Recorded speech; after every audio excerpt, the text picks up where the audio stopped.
America এবং ইসরায়েলের হঠাৎ ইরানকে আক্রমণ, পাল্টা ইরানের নাছোড় মনোভাব, সব মিলিয়ে সংকটে গোটা বিশ্ব। বাঙালির ঘরে, বাজারে, চায়ের দোকানে এখন আলোচনা হরমুজ প্রণালী নিয়ে। ট্রাম্প, নেতানিয়াহু, খামেনেই এবং যুদ্ধবাজ কট্টরপন্থী দখলদারদের নিয়ে আলোচনা চলছে। তার কারণ, বাঙালির হেসেলে আগুন লাগিয়ে দিয়েছে পশ্চিম এশিয়ার যুদ্ধ। মোদী সরকার দাবি করছে সব ঠিক আছে, কিন্তু সত্যি কি তাই? সবার মনে ভয়, গ্যাস সিলিন্ডার পাওয়া যাবে তো, রান্না হবে তো? কলকাতা থেকে জেলা পর্যন্ত গ্যাস ডিস্ট্রিবিউটরদের অফিসের সামনে লম্বা লাইন, মুখে ভয়ের ছাপ। ৩ তারিখে গ্যাস বুক করা আছে, আজ ১০ তারিখ, এখনও গ্যাস পাওয়া যায়নি। ট্রাম্প, নেতানিয়াহু ও ইরান দুপক্ষই তেলের ডিপোতে আক্রমণ শুরু করায় ভারতে গ্যাস ও তেলের আকাল তৈরি হয়েছে। আসলে কোন জায়গায় গ্যাস আছে, কোথায় নেই, সেই নিয়েই বিভ্রান্তি। এই মুহূর্তে হাসপাতালের সেন্ট্রাল কিচেনের সামনে দেখা যাচ্ছে ডোমেস্টিক সিলিন্ডার নিয়ে যাওয়া হচ্ছে। হাসপাতালের বাণিজ্যিক গ্যাস সরবরাহে সমস্যা তৈরি হওয়ায় এই ব্যবস্থা নেওয়া হয়েছে। এই পরিস্থিতিতে গেজেট বিজ্ঞপ্তি জারি করে অত্যাবশ্যকীয় পণ্য আইন প্রয়োগ করেছে কেন্দ্র সরকার।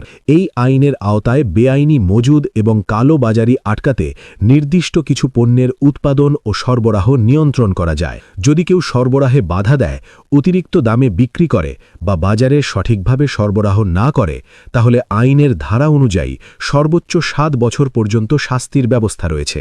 আইন অনুযায়ী অত্যাবশ্যকীয় পণ্যের তালিকায় রয়েছে পেট্রোলিয়াম ও পেট্রোপণ্য।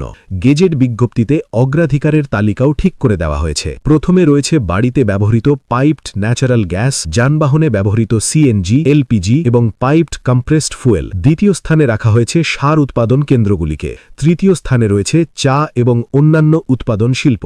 চতুর্থ স্থানে রয়েছে শহরের গ্যাস সরবরাহকারী সংস্থাগুলি। বাস্তব পরিস্থিতিতে অনেক মানুষ গ্যাস পাচ্ছেন না। যাদের পরিবারের সদস্য বেশি, বাচ্চা আছে, তাদের ক্ষেত্রে সমস্যা আরও বাড়বে। সরকার ও প্রশাসনের নজরদারি ঠিকঠাক না থাকলে কালো বাজারি ঠেকানো কঠিন হয়ে পড়বে এবং মানুষের কষ্ট কমানো সম্ভব হবে না। ভারতের যত জ্বালানি প্রয়োজন তার প্রায় ৮০ থেকে ৮৫% আমদানি করতে হয়, আর তার মধ্যে প্রায় ৮৫%ই আসে হরমুজ প্রণালী দিয়ে। ফলে পরিস্থিতি আরও জটিল হয়ে উঠছে। প্রশ্ন উঠছে, পরিস্থিতি কি আরও খারাপ হবে? কিভাবে সামলাবে কেন্দ্র? এরই মধ্যে বিমান যাত্রীদের ওপরও চাপ বাড়ল। জ্বালানির সংকটের প্রভাব পড়েছে বিমান পরিষেবায়। ১২ই মার্চ থেকে সকল অন্তর্দেশীয় বিমানের টিকিটের ওপর ৩৯৯ টাকা করে সারচার্জ নেওয়া হবে। সার্ক গোষ্ঠীভুক্ত দেশগুলিতে যাওয়ার বিমানে ৩৯৯ টাকা করে সারচার্জ নেওয়া হবে। পশ্চিম এশিয়ায় যাওয়ার বিমানে $10 সারচার্জ নেওয়া হবে।